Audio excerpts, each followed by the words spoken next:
जय हिंद दोस्तों, academy for education में आपका स्वागत है। आज जो है केमिस्ट्री के दूसरे भाग की बात करेंगे। हम कहे थे कि हम डेली बाय डेली मिलते रहेंगे, कुछ इम्पॉर्टेंट फैक्ट की बातें करते रहेंगे। इस इम्पॉर्टेंट फैक्ट में, इस रासायनिक अभिक्रिया में हम बात करेंगे आज ईथर के बारे में। ईथर के बारे में जानते ही होंगे, ई3 विलयन के बारे में, तथा इसके साथ ईथर का जो सूत्र होता है ROR- होता है, जहाँ R क्या होता है, एल्किल ग्रुप होते हैं। क्या होते हैं? Alkyl group. यहाँ पर बेसिकली बात करेंगे हम लोग कि ईथर की विधियाँ और रासायनिक अभिक्रिया क्या होती है ऑर्गेनिक केमिस्ट्री में। तो ईथर का निर्माण और उसके रासायनिक अभिक्रिया बारे में बात करेंगे। देखिए, किसी भी एग्जाम के लिए खासकर केमिस्ट्री में रिएक्शन पता होना बहुत इंपॉर्टेंट होता है। तो रिएक्शन पता होने के लिए आपको, रासायनिक अभिक्रिया पता होने के लिए आपको कुछ मेथड बताए जा रहे हैं, उसको करना है। हमको क्या करना है? एथिल ईथर का क्या करना है? निर्माण करना है। डाई एथिल ईथर का C2H5O C2H5 का निर्माण कैसे किया जाएगा?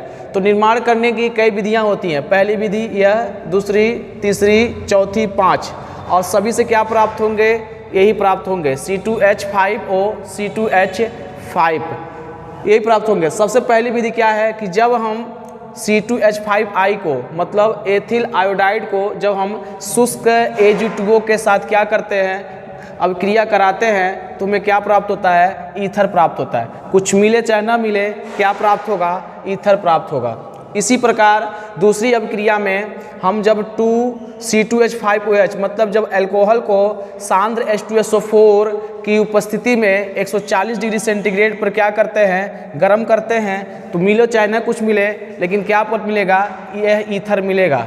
जबकि तीसरी अभिक्रिया में जब एथिल अल्कोहल को या एथेनॉल को अधिक मात्रा में क्या करते हैं? अभिक्रिया कराते हैं, किसके उपस्थिति में? Al2O3, तो 250 डिग्री सेंटीग्रेड पर क्या प्राप्त होता है? यह एथिल ईथर प्राप्त होता है। जबकि चौथे में जब ग्रिग्नार्ड अभिकर्मक क्या होता है? CH3MgBr को Cl H2O C2H5 की उपस्थिति में अभिक्रिया कराते हैं, तो कुछ मिले चाहे ना मिले, क्या प्राप्त होता है? ये ईथर प्राप्त होता है। देखिए, ये अभिक्रिया लगातार क्या है? ये होता जा रहा है और एक ही चीज़ प्राप्त होता जा रहा है। ये आपका सीक्वेंस है। अगर इस माध्यम से आप पढ़ते हैं तो आपको बेटर तरीके से तैयारी भी हो जाएगी और अच्छे तरीके से आपके पास इंफॉर्मेशन भी मिल जाएंगे। अगला क्या होता है? जब C2H5Cl की, मतलब एथिल क्लोराइड की अभिक्रिया C2H5ONA के साथ कराया जाता है, तो ईथर डाई एथिल ईथर प्राप्त होता है। इसी अभिक्रिया को हम क्या कहते हैं? विलियम संश्लेषण अभिक्रिया। इस अभिक्रिया में तीसरा, चौथा और पांचवा अभिक्रिया क्या है? इंपॉर्टेंट है। इसी प्रकार जब हमारा क्या होगा? डाई एथिल ईथर प्राप्त हो जाएगा, ईथर प्राप्त हो जाएगा, तो उसकी रासायनिक अभिक्रिया के बारे में क्या करेंगे? अध्ययन करेंगे। रासायनिक अभिक्रिया का मतलब यह है कि ये जो ईथर है किसके साथ अभिक्रिया करके क्या देगा। तो सबसे पहले क्या करते हैं? जब डाई एथिल ईथर को या ईथर को PCl5 के साथ अभिक्रिया कराते हैं, तो 2C2H5Cl प्राप्त होता है और POCl3 प्राप्त होता है। क्या प्राप्त होता है? POCl3 प्राप्त होता है। इसी प्रकार जब डाई एथिल ईथर को क्लोरीन की उपस्थिति में 20 डिग्री सेंटीग्रेड पर गर्म करते हैं और अंधकार में रखते हैं, रख के अभिक्रिया कराते हैं, तो CH3CHCl का होल ट्वाइस CH3CHCl का होल ट्वाइस O प्राप्त होता है। इसका नाम क्या है? Alpha alpha dash die chloro die ethyl ether है। जब इसी डाई एथिल ईथर को हम क्या करते हैं? जब HCl की ठंडा की उपस्थिति में अभिक्रिया कराते हैं, तो क्या प्राप्त होता है? ऑक्सोनियम लवण प्राप्त होता है। ऑक्सोनियम लवण का सूत्र क्या होता है?